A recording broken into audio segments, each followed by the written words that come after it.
Hello, everyone. Thank you for coming to the first online Majlis, Monday Majlis of the year of 2024. And it's my greatest delight to introduce you Zoltán. His name comes from Sultan, the first name. It explains maybe something about the Hungarian connection and Hungarian Oriental studies. How deep they go. We have first names which are derived from Arabic, and then Zoltán is a proper academic Sindibad in every sense of the word.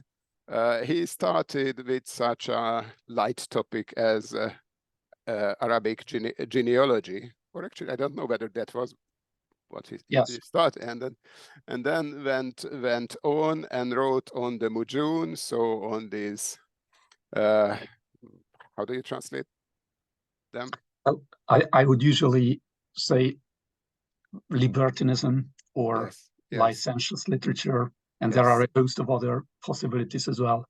And always, well, mostly very humorous as well. And then he went and he casually learned also Indonesian and studies that now, but I assume he continues his other works as well. And well, he traveled across continents with different fellowships and research. But as he's a proper adventurer, he for his academic job he remained in Hungary, so he is in Budapest, and yeah, so I'd like him to present his journey now, and then his latest research, I believe. Well, thank you very much for that introduction. That was very gracious on your part, and not altogether precise on all points, but then I will say a few words on that. And I also thank you and all the organizers involved in this event for the invitation for this event, which I have had the opportunity to see earlier parts of this sequence, and I very much enjoyed those as well. Now, in the first part, as far as I know, I'm supposed to talk briefly about my scholarly career so far. And looking over that career so far, I find that I was thinking about this, how to summarize it in a concise way. And I think if there is one term that describes it, that's the English expression, jack of all trades, master of none. I think that might be the best description of what I've produced so far, because there are quite a variety of aspects of Muslim culture and societies that I'm interested in. But really, I can't claim to be the authority on anything that I've produced so far, including genealogy and Mujun and all the other subjects that I have been writing anything on. So, Zoltán, is there anyone who is more specialized on man-eating, for instance? You produced a wonderful article for us on man-eating, and so let's not go into that. I think this is a terminological question, what to call a scholar. That is my impression. I'm not the ultimate authority on anything, but let's leave that aside. And actually, probably there is no need to go back to my childhood and how it started, because that's very remote for all of us. As a matter of fact, I was interested in animals as a child, and I wanted to work in a zoo, but I ended up working in quite a different place. But in secondary school, it was in secondary school that I discovered that despite not being all that keen on rote learning, I actually liked languages and cultures and learning about cultures. So I started in secondary school. I started to study Swahili and Arabic very early into secondary school. And I actually, by the way, I started learning or studying Swahili before I did Arabic. So that was my first big love as far as languages went. And later on, that's quite true that I also chose to study Indonesian as well. And to this day, I love all of these three languages. But I think it's correct to say that the focus of my studies is definitely within Arabic studies, not Indonesian and not Swahili, for various reasons. So I began studying these languages, Swahili and Arabic, in a Hungarian provincial town in the last decade of communist rule, which is probably not the best period or place to learn these languages by any standards. Not least because of the dearth, because of the absence of learning manuals, materials. There were none in my own language. And by the way, there are not all that many to this day. So I had to realize that, okay, you need to learn English rather well before you can get a good knowledge of these languages. So there was only the Teach Yourself series, and that's what I used first. And by the way, I think both Tritton's Arabic and Parrot's Swahili are very good manuals for learning the language. But I had to proceed parallel in English as well as these languages to make sense of them. Okay, now in terms of career phases, career periods, you called me a Sindibad and everything, but I think I couldn't have had a more uninspiring and more unadventurous career in that way. Rather boring, actually, because, and I don't think that I have to waste too many words on that aspect, because I got my diploma in the biggest Hungarian university in Budapest. That's my alma mater. And then I got my PhD, the proper number of years later on, at the same institution. So that's not adventurous either, I think. Then I went on to teach Arabic and also Islamic culture at the Catholic University, which is just outside of Budapest, not very far again. And then I wound up in my alma mater again to teach there. So it's not, even in geographical terms, it's not a very adventurous career. Certainly not something that you would associate with a voyager. And then I haven't been able to avoid becoming the head of the Department of Arabic in my university, because there were no other takers for the job. And that means quite a lot of very, very boring, unpleasant administrative duties, but also teaching, which I like a lot. But it's, as I said, it's a very linear career in terms of a scholarly trajectory. But I can also say that it's been interspersed with very welcome periods of study as well as research abroad at research institutions, and that's more interesting. That's more adventurous in a way.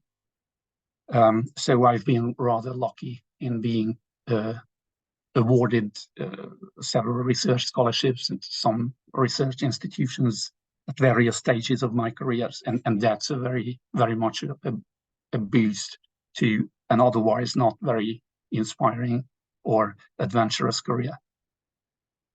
That's a very welcome retreat from one's usual obligations at one's home university. So, for instance, in my PhD studies, that was in the that was in the late 90s. I spent 1 year, a very rewarding year, in Oxford under the supervision of Alan Jones, a very nice and great scholar. And I would also plunge, of course, into all the stereotypical activities at Oxford, like pub crawling, and I even rowed. It took part in a rowing regatta on the Isis. So all the stereotypes that you associate with Oxford or Oxbridge. And then later on, I've had 2 stays at the Consejo Superior de Investigaciones Científicas in Madrid. Actually, one of these times, I think we were there, both of us, Istvan and me, at the same time.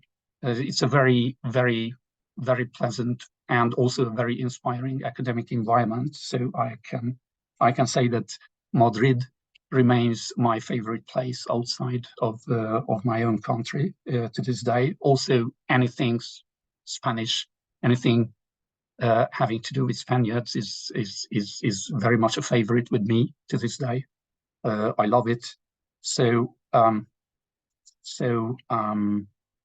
this remains with me. I read a lot of Spanish literature and so on. So that's something I very much like.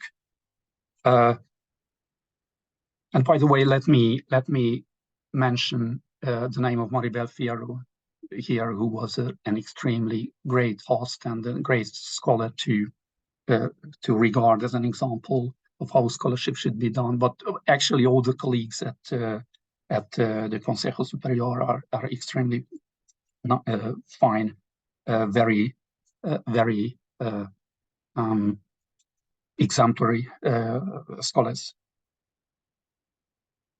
Okay, and then later on, I spent again a very tranquil, very rewarding year at the Institute for Advanced Studies in Princeton, which is the year I prepared my book, which you mentioned, on Majun, libertinism in pre-modern Muslim culture.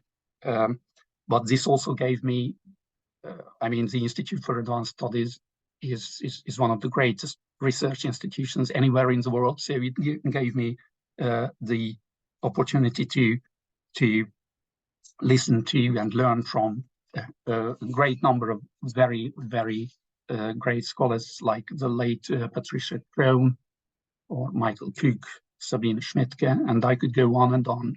Really great names to learn from and to listen to. And by the way, this is also an institute that brings together scholars from all academic disciplines, not just the humanities. That was the last workplace of Albert Einstein. So one was exposed to a range of subjects from nuclear physics to sociology, to mathematics, and so on. So not just humanities. And they had an event called After Hours Conversations, which was, the idea was everyone talks about their own subject in a very accessible way to outsiders, to non-specialists. And I mentioned this because this taught me a great lesson, I think. It taught me, if I had any doubts before then, that impenetrability is not a virtue. It's not. It's far from being a sign of profundity or complexity. It's rather a sign of pomposity and lack of good ideas. So you have to talk clearly about what you have in mind, about your own scholarship. So, for instance, listening to a cosmologist talking very, very understandably about his or her own field, I never buy the idea that, for instance, in literary theory, people would talk gibberish because it is so complex. It's not true. You have to talk clearly about your field. Okay, and this being the US, it also offered the opportunity to take long car rides, just in the borders, as you said, as far south as Florida, as far north as Canada. So this was quite an exposure to a country that remains very exotic to me. Thankfully, by the way, I couldn't ever live in that country for a long time, but I just admire it from afar. And then I also had the opportunity to spend quite a number of periods in Cairo at the Institut Dominicain des Études Orientales, again a very great research institution, and that's also something that I consider myself very fortunate for this opportunity. Okay, now returning to my country again, I think in addition to these academic issues, I think there are also two very important things that I learned during these years, these long years, and one is the importance of a sound grasp of the languages, the original sources, rather than the secondary literature. You wrote there Edinburgh, but I think I will run out of time if I mention every single period I spent abroad. So I offered as a sample. Let's leave it at that. But I also spent a year in Tunisia when I was a student for linguistic training, and I think it was a very good idea at that time that it was compulsory for you to spend at least 1 year, possibly more, in an Arabic-speaking country. Unless you did that, you couldn't graduate from with a diploma in Arabic, and I think it's a good idea. It's a very good idea for the opportunity to experience Arabic, not just as a written language, as something that we study in books, but also as a living spoken language. And that's very important as far as I am concerned. So I think this is equally important, these opportunities to spend time in cafes, talking to people, debating, playing cards, and so on. So going around. I'm soon getting to the issue of ethnographic fieldwork, and I think that's an important part of it. And then later on, I also had to work side jobs to my usual academic career, working as an interpreter, for instance, for visiting delegations from Arabic countries to Hungary. That has left me with a lingering, enduring dislike for politics and diplomacy, by the way. Or I also could work as an interpreter for a TV crew, and that was a pleasant experience, unlike politics. TV crew that shot a documentary film about Yemen, urban and rural architecture in Yemen. So we would go around almost 2 months around Yemen, from the highlands to Hadramaut to the desert areas and so on. And these are not academic jobs, but I think they are also extremely inspiring, very interesting. And they, in a way, they teach one as much about, and in some aspects more, about Muslim and Arabic culture as strictly academic activities. Also, I regard it as quite a lot that when I was a student at university, I lived in a student's hostel because my family is from the provinces. So I had to move to Budapest to a student's hostel, and it was full at that time in the early 90s. It was full of students coming from third world countries, including Arab countries, African countries. So all you had to do was to go to the common room, to the bar, to strike up conversations with people and strike up friendships with people from all these countries. And I think it's very important, this kind of exposure to everyday Muslim culture in a way, in addition to strictly academic activities.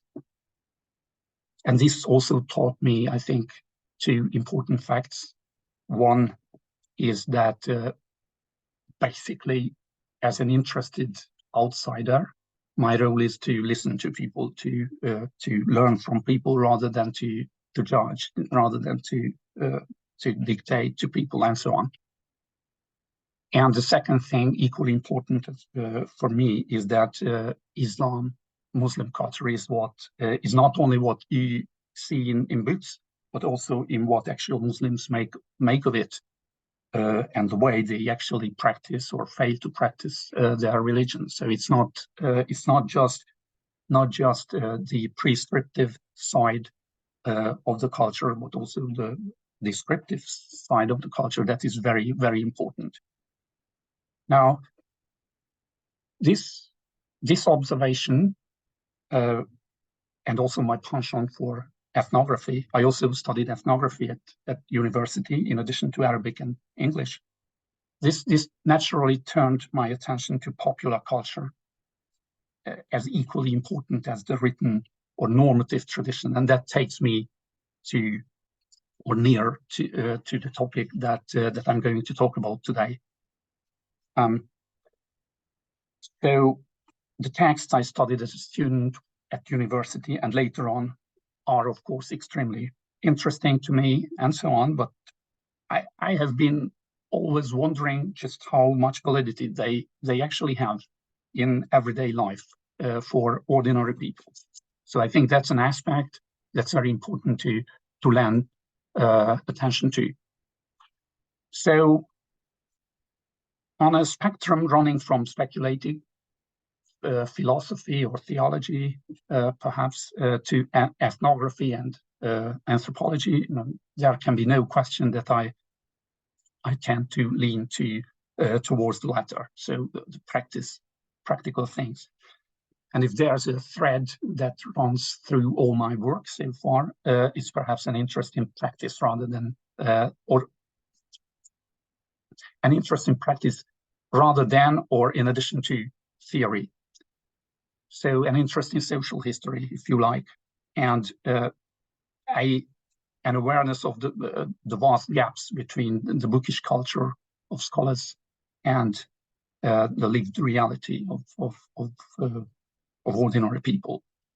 So as you mentioned, Istvan, I wrote about the role of genealogies in various Muslim societies, which is very variable. It's not the same everywhere, but this is just this kind of discourse which people use for their own purposes in various Muslim societies in very different ways. I also wrote or edited a chronicle that was produced in West Africa, in what is today the Republic of Guinea-Bissau, in the savanna lands of West Africa, written in Arabic about local affairs. Very interesting thing, really. And then there is this book I wrote about Mujun or libertinism. And the reason I wrote it is that I was struck by the kinds of really breathtakingly risque things that one finds in some anthologies of pre-modern Arabic poetry and prose. And I just got wondering how this was possible in a supposedly deeply religious society. So how was it possible? How people allowed themselves these liberties with a lot of religious strictures and so on. Now that book is now a decade old, and there is, or more, no, almost exactly a decade old, and I have other research projects, including the one that I will talk about today.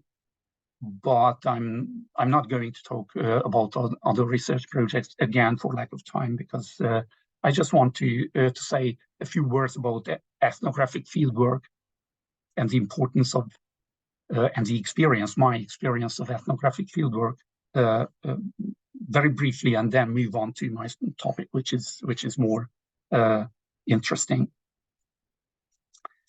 So, as I said, I definitely wouldn't call myself an authority on anything, or the ultimate authority on anything, and that includes ethnography, definitely, or anthropology, or ethnographic fieldwork.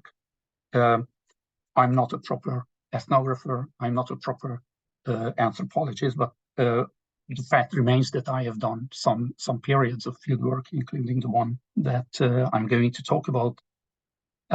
And in my experience, this is not a very systematic activity, at least for me. It probably, I don't do it in the right way, but it's not a very, very systematic activity, not a very tidy, regular activity. It's like hanging around, talking to people, sitting in cafes, looking for informants, and you may find them, you may not, and so on. But it's not so tidy as we might imagine. And a lot depends on luck, actually finding the good informant or not finding them. But it's very entertaining. For me, it's very entertaining. You got great stories, listen to great stories, whether true or not. For instance, before the war in Syria, I had the good luck to work in an interview people in a Sunni village that was situated in a former Crusader fortress. That's very interesting. A Sunni village that lived in an actual ruined Crusader fortress, and they moved outside of it. And you would listen to stories like stories about, for instance, two spirits that used to inhabit one of the ruined houses in the fortress, and how they interacted with people and tried to keep them from praying and so on. Very interesting stories. Or stories about a local saint who was actually a slave of the Ottoman governor, who could go to Mecca and be back in a few hours' time in a miraculous way, and so on. So this was very interesting. And then there was Indonesia. I returned to, this is not my latest work, by the way, Istvan, because I did this before the COVID epidemic, and then it was cut short. I returned there 3 times before the COVID epidemic, and then it was cut short by the epidemic. There was no question of returning them. And then I've got other research projects to work on now. So it's a couple of years old now. And I think this is a good point at which to stop talking about my own career and then and move on to the real stuff, the topic that the topic that you advertised for or announced for today's talk. So I think I will stop here about myself and move on to my topic, if it's right. Okay, so what about sharing my screen now? Okay.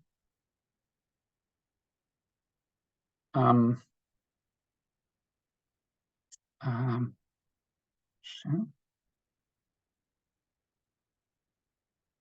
Can you see it?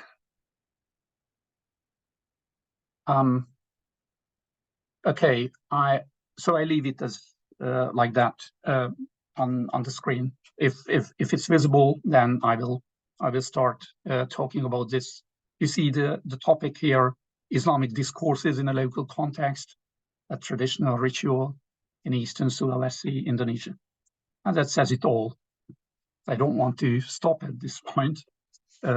I will talk more about this, but this more or less sets the setting and everything. But I think it will be in order to offer a brief summary of the region where we are, who are the people living there. This is not the best known part of Indonesia, let alone the whole Muslim world. So, so I've got a large map here that shows you Southeast Asia. So we are in Southeast Asia, and within Southeast Asia, we are in Indonesia. Now, this is a very sketchy map of Indonesia, which gives you the main islands, the bigger islands and regions of the country, and the relevant one for today's talk is Sulawesi, one of the eastern islands of Indonesia. Now, here is a map of Sulawesi Island itself, and you've got you see a red circle that shows you the area I'm going to talk about, the area in which I worked. I did some field work, and that's in central Sulawesi province. You see, this is a very big and rugged island, and that is also valid as an observation about central Sulawesi province. It's a rugged, mountainous province, which is extremely heterogeneous ethnically and linguistically. Now, the main geographical features are an extremely narrow coastal strip in the eastern peninsula of central Sulawesi, and very, very narrow coastal strip.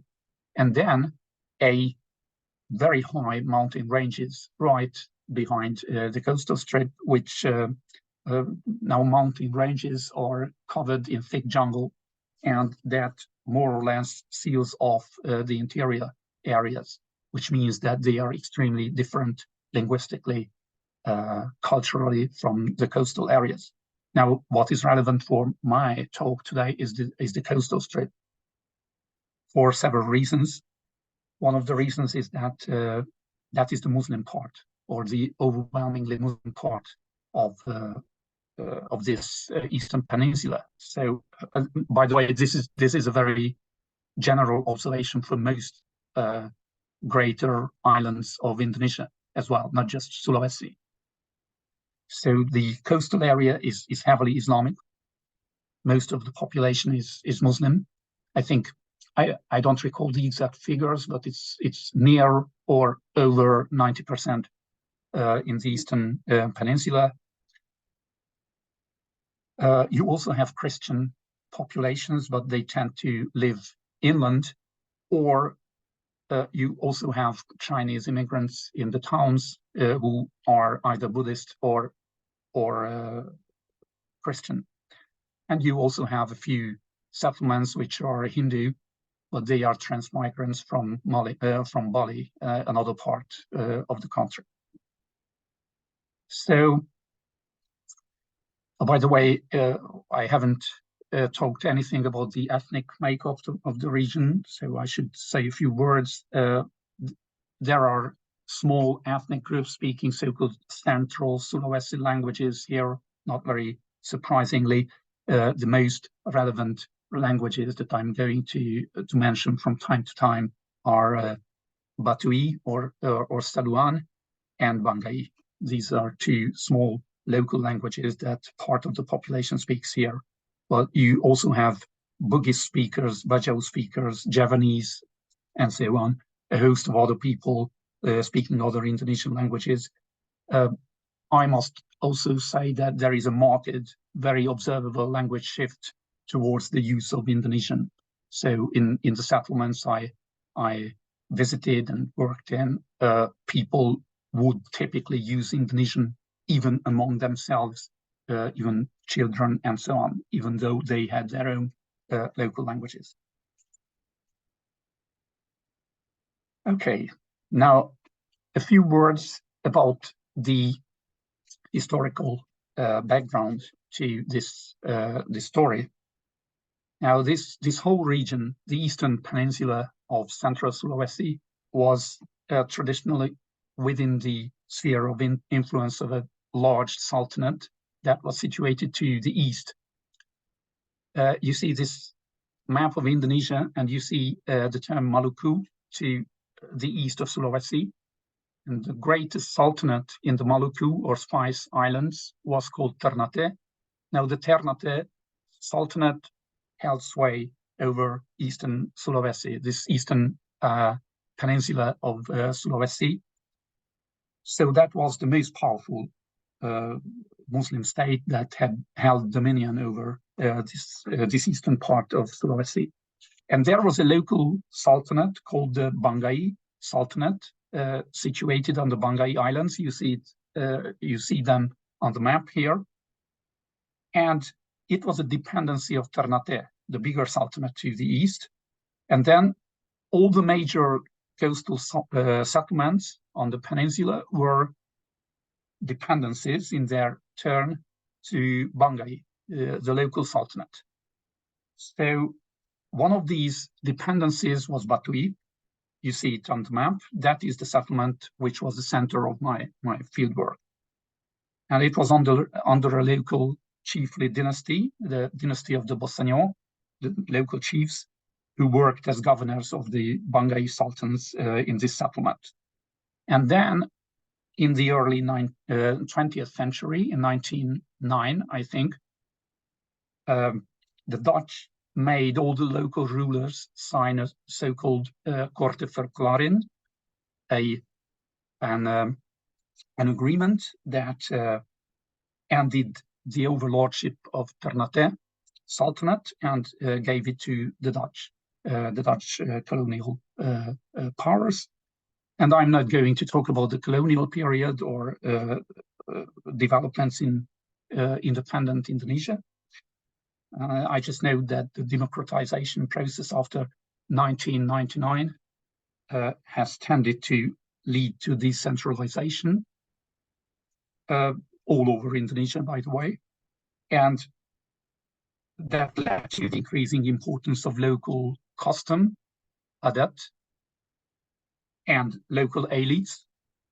And also in some parts of Sulawesi, it led to increasing religious tensions between Christians and Muslims. But this particular area was spared this kind of religious tensions because it is so obviously and overwhelmingly Muslim that there was no question about which religious community was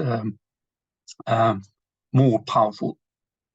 Okay, now moving on to a brief outline of the ritual that I'm going to talk about. Just a brief outline of what it is. It's called Molabot Tumpe, and that means bringing in the first. Bring in the first. And that means bringing in the first offerings of the season of the year. So it's an annual ritual. Actually, it's not just one ritual, but a sequence of rituals over several days and several weeks' time. And this takes place in two distant places, not just one. It starts in Batui. You see Batui on the map. I also show you it with the cursor. And there's another part of it that takes place on Banggai Island, which is here. I show you with the cursor, it's here. And then the last part of the ritual sequence goes back to Batui. So it takes place in two distant places, geographically distant places. And the ritual then culminates in a series of nightly Thanksgiving ceremonies in the jungle near Batui. And it's regarded as necessary because of a pledge that was made centuries ago by the ancestors of the inhabitants of Batui, this town. I'm going to talk about the pledge that they made.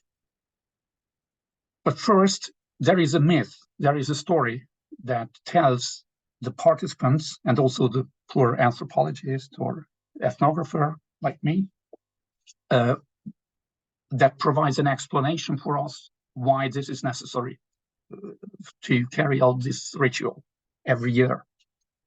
And the myth is this: there was an immigrant from Eastern Java called Adisoko, and he was the founder of the Banggai Sultanate on the islands, the Banggai Islands. And this man married the chief of Batui town, the other town that is involved in this ceremony, in this ritual. And their son was born out of this marriage, and then the grandfather, Batui's chief, gave a pair of birds to his jungle-dwelling birds to his son-in-law, the Sultan of the Banggai Islands. And then the birds were taken by the Sultan to Java, his original home. But the birds didn't like that environment. So he took them back to the Banggai Islands. They didn't like the environment there either. And then he just gave them back to the chief of Batui town.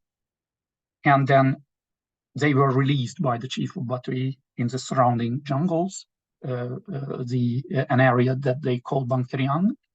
And this species lives there to this day.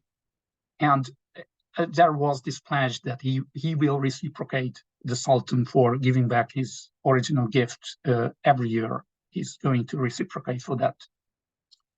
Now, there are some ingredients, theoretical or very material ingredients for the ritual that are necessary for it to be carried out. First of all, this: This is the kind of bird I'm talking about. This is called the maleo bird. That's in Latin Macrocephalon maleo. That's a species that resembles a chicken. Perhaps it's more obvious here. It's like a chicken, but much smaller. It lives in the jungle, lays its eggs in the coast, in the seaside, and then lets them to be hatched by the sun. So you can actually collect these, very easily collect these eggs from the seaside every year in the season when they lay their eggs there, and it's a delicacy. People actually eat it. Now the problem is that it's an endangered species, and numbers are dwindling. So there are environmental concerns about this the species and the ritual and everything, but I'm not going to talk about that. That's very interesting, but that would be far beyond the scope of today's talk. Now, what is important out of these eggs, you need 100 or 160, according to different versions, every year to be given to the sultans before other people can collect and eat these eggs for their own use. Now, for several reasons, this ritual can be defined as ethnographically, in ethnographic terms, it can be defined as a cult of ancestors. Now, a cult of ancestors means that the souls of the ancestors become tutelary spirits after their death, and they guard their descendants. But they also expect regular rituals in exchange for this guarding, so as to keep them from being dissatisfied and angry. And if they are dissatisfied, then a variety of natural disasters will result. Now, the main instrument of keeping the spirits happy tends to be regular offerings, like in this ritual, yearly offerings of eggs. That is pretty much a universal feature of ancestral spirit cults. The ancestral spirits also make their own satisfaction apparent, manifest in some way, and to be more precise, by possessing the bodies of their descendants, the participants of the ritual. And I can tell you, this is really scary if you see it for the first time. I was really just taken aback by the sight of people being possessed by ancestral spirits, because this is exactly what happens at several points in the proceedings, in the ritual proceedings. The spirits are happy with that part of the proceedings, and they possess their descendants. Now, I couldn't make a video clip of this, but this man, you might trust me, this man is being possessed by spirits. So everyone is really just comfortable with the experience, because this is what is expected to happen at this part of the proceedings. So I was more or less the only participant who was taken aback by this. Also, another important thing to say a few words about is the existence of certain holy spots, which are extremely important for the ritual. For instance, sacred shrines in the jungle. The last part of the Thanksgiving ceremonies are carried out in the jungle in sacred shrines. Now, this is a sacred jungle shrine that I photographed, but this is not the real one.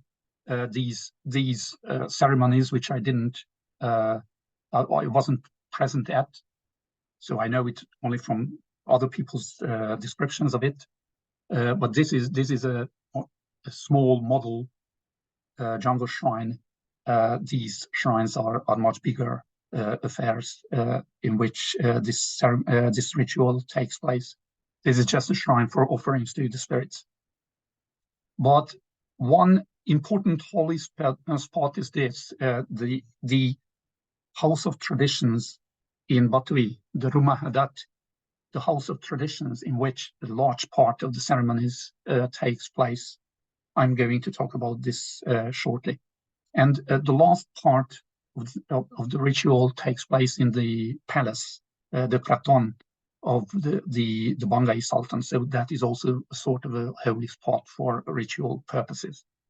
And now on to the topic of how the ritual proceeds. So what is happening during this ritual?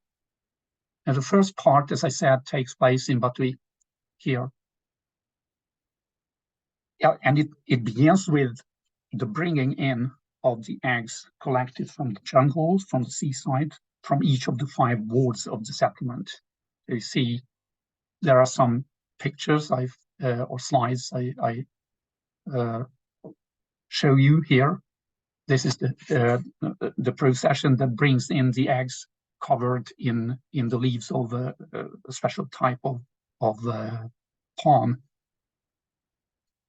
And then the eggs are taken into the house of rituals, the Rumah Adat, and they are deposited there.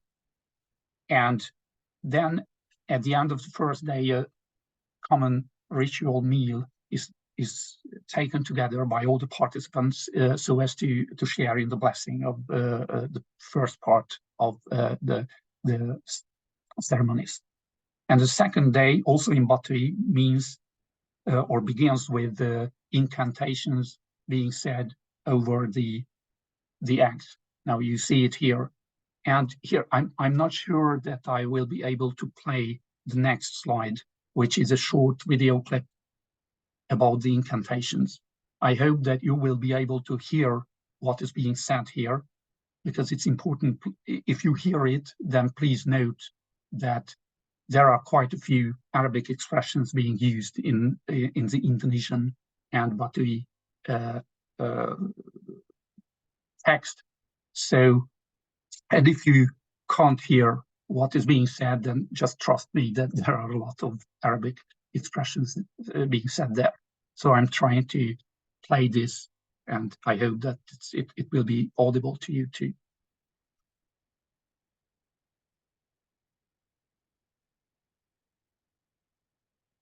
Do you hear the sound? No. Well, then trust me, there are a lot of Arabic expressions as well.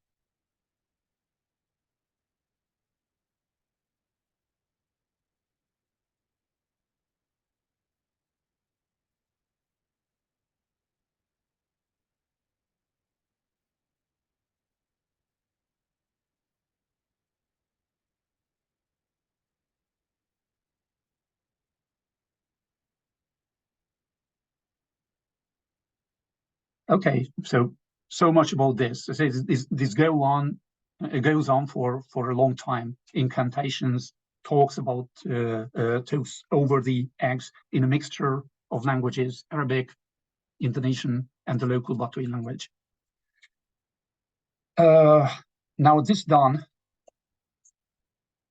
the eggs are again in procession carried down to the harbor of the town.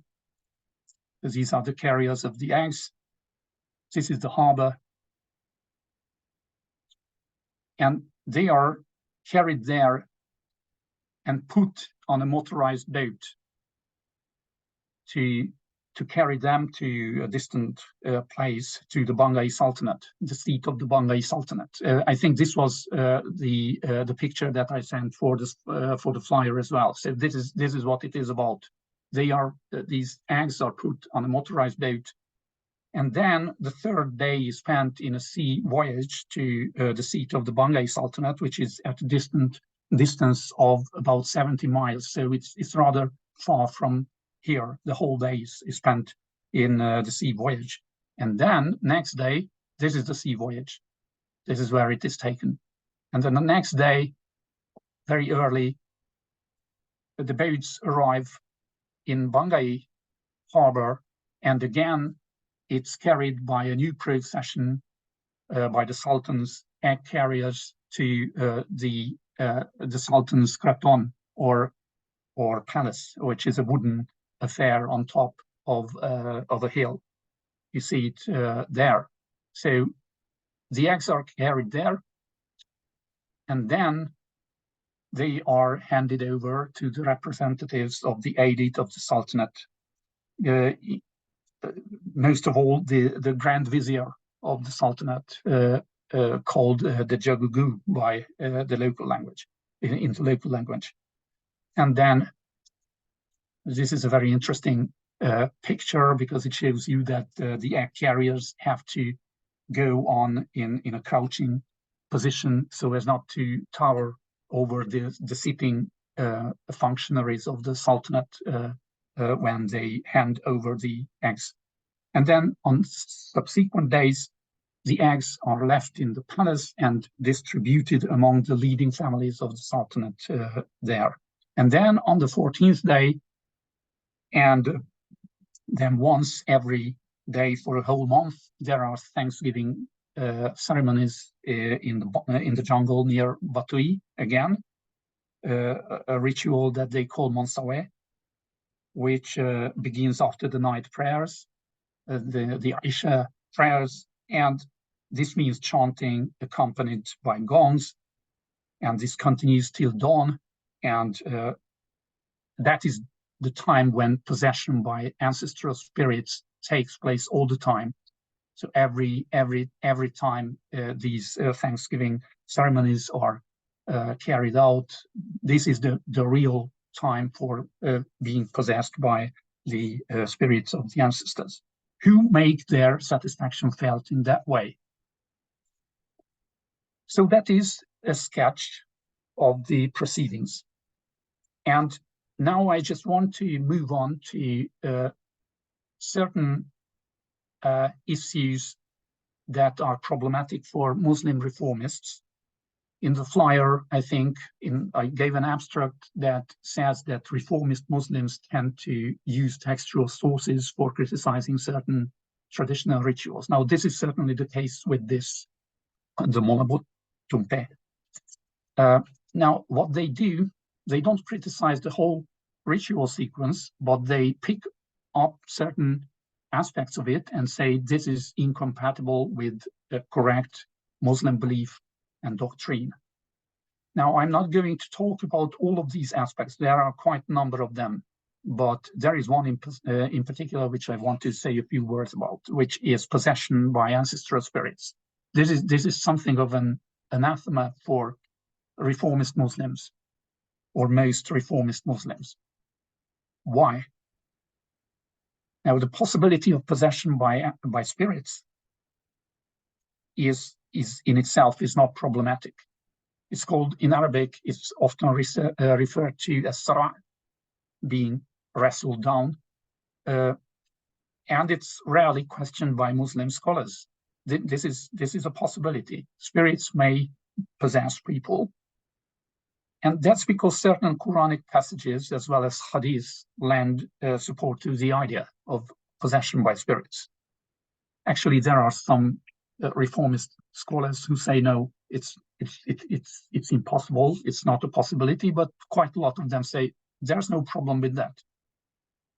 For instance, there is Ayah, Surah 2, Ayah 275, which says, those who consume interest will stand on Judgment Day like those driven to madness by Satan's touch.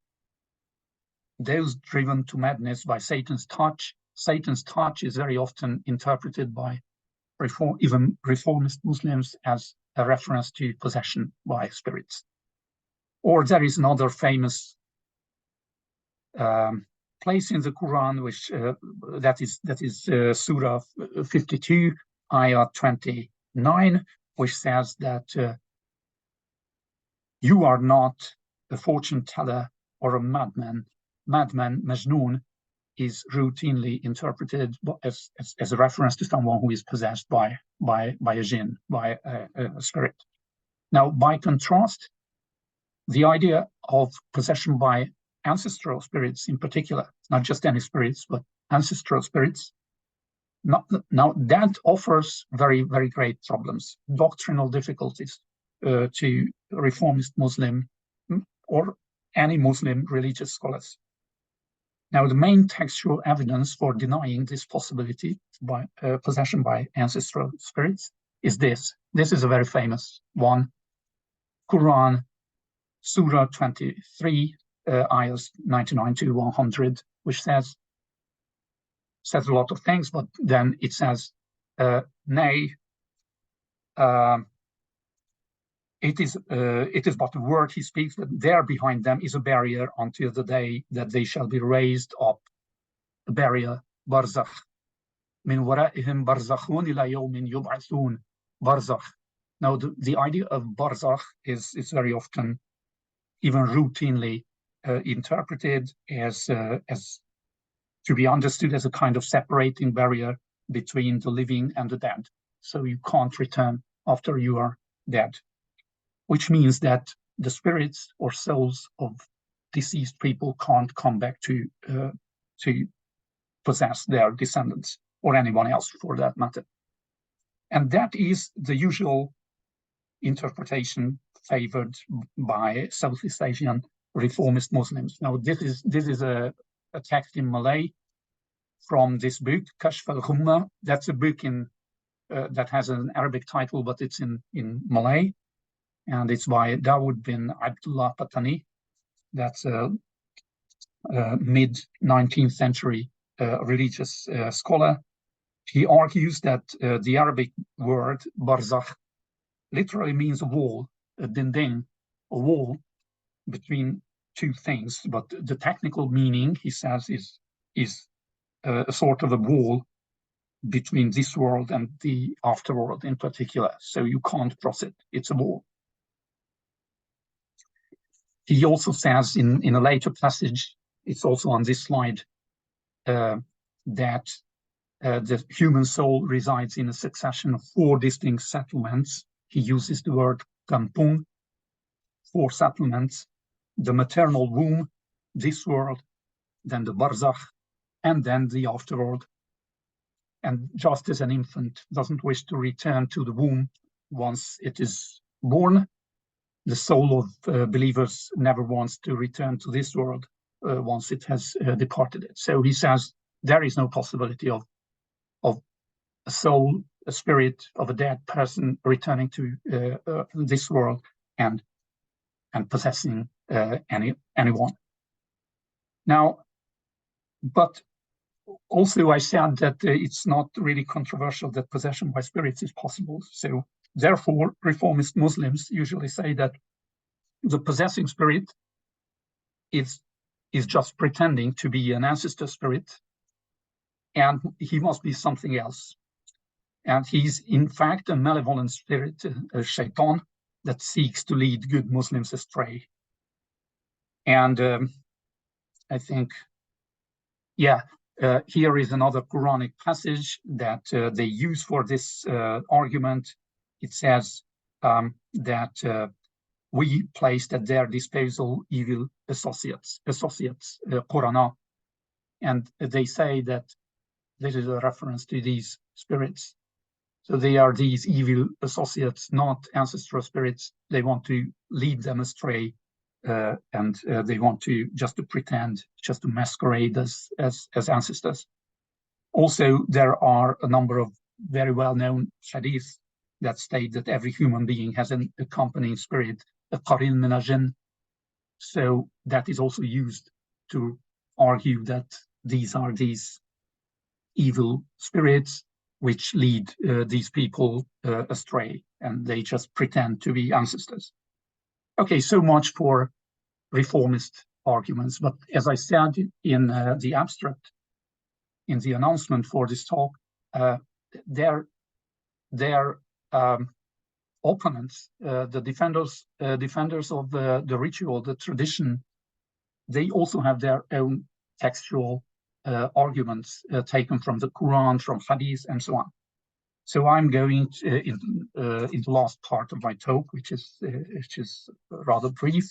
I want to talk about local reinterpretations of that provide Islamic legitimacy to the ritual by textual means. Now, I think these take place on 2 levels of complexity. First of all, it's not so interesting for me. legitimacy in Islamic terms may be provided by the use of single Islamic formulae throughout the ceremonies, the rituals, short prayers and formulae, and all of these proceedings being peppered by these Islamic expressions. For instance, I heard the Fatiha being used all the time, Surah 112, Surah Al-Ikhlas, being used several times during the ritual proceedings. You could also hear expressions like Assalamu alaikum wa rahmatullah wa barakatuh. Then there is this formula that usually initiates sermons, Islamic sermons. The Prophet himself used this expression according to some hadith. Man hadahu Allahu fala mudilla lah, wa man adallahu Allahu fala hadiya lah, and so on. So these are used during these ritual proceedings in Batui and in Bangai as well. And indeed, the very beginning of the ritual is by this expression. I jotted it down. Dengan ucapan Bismillahirrahmanirrahim, akhiratum peini dimulai. By uttering Bismillahirrahmanirrahim, now this Tumpa ritual begins. So the very ritual sequence begins with a heavily Islamic formula that's definitely not to be used for unreligious activities that are suspect from an Islamic point of view.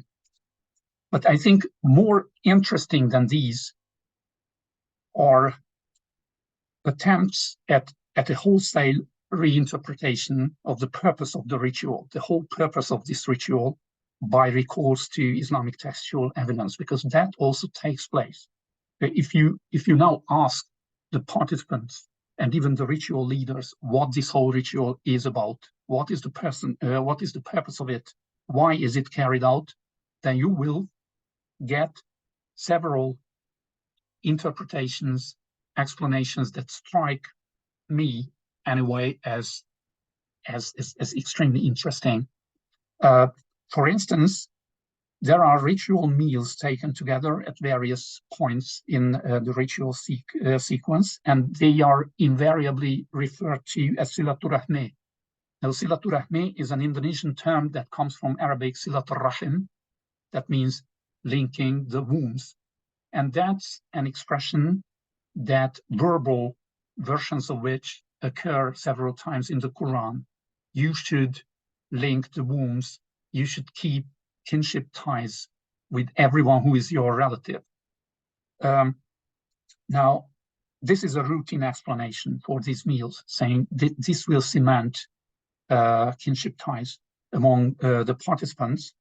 But even more interestingly, the meaning of Silatur Rahmi as a Muslim ethical obligation is also mentioned at several points during the ritual as the very purpose of the ritual sequence, because it links to geographically distant but distantly related communities. So they say, okay, this is an act of Silat Rahim, which is a moral obligation for a Muslim. We should do that because there are such and such hadith, such and such Quranic passages which advise a Muslim that we should keep kinship ties. So this is what we do now. Now, I also say a few words about the idea of possession by ancestral spirits. Now, participants in the Mulabot Tumpe ceremonies, they don't concern themselves with this. They just, as far as I could see, they regard this as not very controversial, not very problematic. So the very problem is not really talked about locally, but they just, what they do, they sometimes substitute other terms for possession. They say this is not possession, and then they use other terms.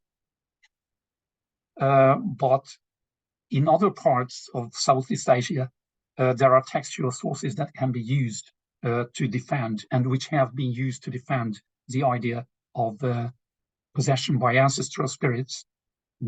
For instance, I think the most widely used texts are these hadiths, which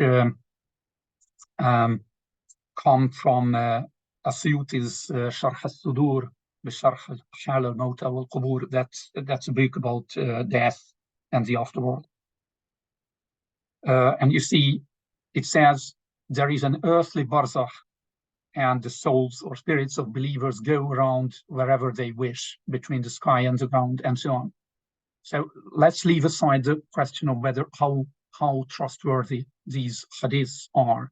They are accepted by many Muslims in this area, so they are used as evidence for arguing that there's no problem with ancestral spirits possessing people.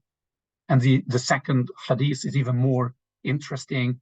It says that the souls or spirits, arwah, of the believers is set free to go wherever they please.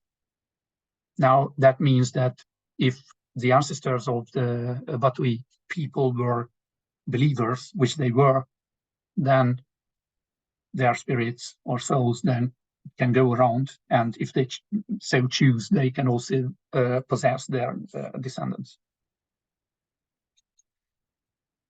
But for me, the most interesting thing is the way another term from the Muslim religious tradition has been taken and used to justify the Molabot Tumpe ritual.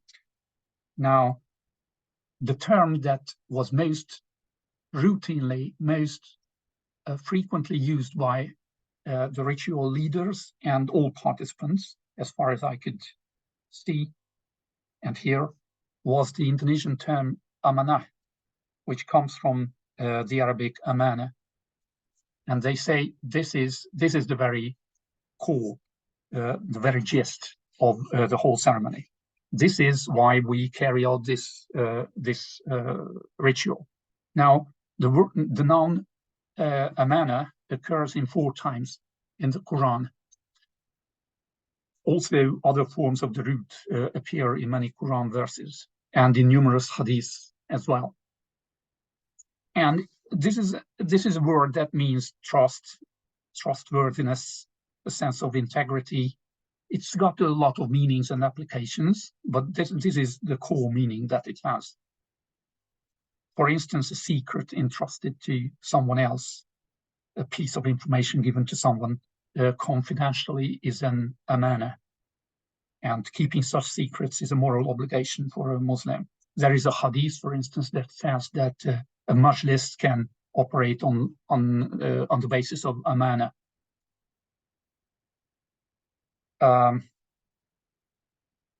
Also, moral integrity for a religious leader is an amana. A hadith says that every single body part of a Muslim person is an amana, because God entrusted him with these so that he should use them for doing good. A Muslim's own children are also described in some hadiths as amana, so many amana, because he's charged with their trustful upbringing. Also, religious duties are amana. A hadith says that fasting is an amana, and let everyone fulfill his amana. And Al-Ghazali, who is very much consulted in Southeast Asia, everywhere, he says that in the final reckoning, the whole life of a human being is an amana, because it's got to be returned to its rightful lender, God, in the end. So you see, there is a lot of meanings of this term amana, but the most concrete meaning, which is most relevant here, is an object deposited or given to someone else for safekeeping and to be duly returned to the owner. That's also an amana. And this is the meaning that is most relevant to the Molabot Tumpe ritual, because this is what they keep talking about and explaining throughout the rituals. And remember that the myth claims that the original pair of Maleo birds were given back to the chief of Batui town by the first sultan, and the ritual is now justified by the moral obligation to return the amana, that is to say, the eggs from that are ultimately derived from that original pair of birds, to the sultan's dynasty, the rightful owners of the birds. And this is the explanation that is told and emphasized and stressed through in speeches throughout the ritual. And if my experience is any judge, then also by the ordinary participants to the ritual, because this is what I heard from them all the time when I asked about the purpose of the ritual. So you see, Quranic verses, hadith passages are cited, quoted by ritual leaders to justify a local ritual tradition and to make it, actually make it an Islamic ethical moral obligation. So a good Muslim should keep up this ritual because it's the obligation of amana, which is compulsory for a Muslim. This is what they say. By the way, I'm not going to talk about here because my time is almost up, but this use of the sense of amana is actually not isolated. This is not an isolated case of it in Indonesia. I found this meaning being used, utilized to defend traditional rituals in other parts of Indonesia as well, from the secondary literature. So it's very interesting, but it's very applicable to this one, obviously. And then this allows us to draw a conclusion of sorts. Oh, by the way, I also put here some Quran passages and hadiths that show you the importance of amana. I'm not going to read them out. So this is one very famous passage which says that you have to return the amana. Now this is a hadith text that says you more or less the same. This is more complex text, but again stresses the importance of the safekeeping of amanat. So the conclusion would be that the defenders of local traditions can just as easily and just as creatively draw on textual sources from the Islamic normative tradition as reformist Muslims can. So as reformists tend to utilize and explain the normative sources so as to fit their own agendas, so do their opponents too, who want to defend local traditions. And the normative tradition, by this, in this sense, the normative tradition isn't by default the ally of religious reformers. And I think with that, I can bring my talk to a conclusion, and thank you for listening to it. And I'm ready to answer any questions that I can.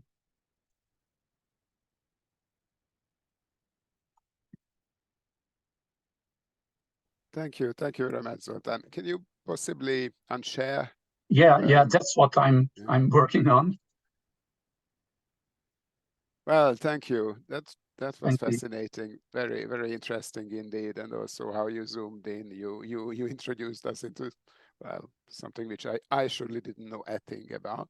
And then you zoomed out and showed the, well, there were many interesting details in it, but the overall conclusion is obviously very interesting for all of us. Thank you. I'll stop the recording to allow for the questions, but as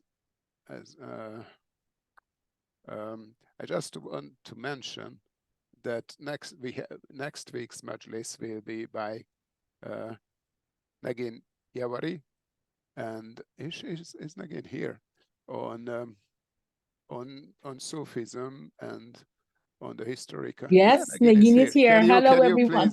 Can you please just announce your Majlis, Negin? Sure. Thank you very much to Zoltán for a fascinating presentation and to István for the kind invitation. So next week on Monday, I will be speaking about periodization and the study of Sufi history, the study of the history of Sufi movements in the pre-modern Islamic world, and try to, and I will hope to engage the group in a conversation on how by focusing on the Sufi movements, how can we come up with perhaps a new periodization scheme for the transition from the medieval to the early modern in Islamic history? Thank you.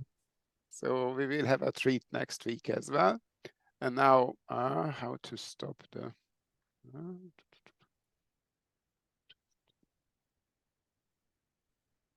I stop the recording and we go for the questions.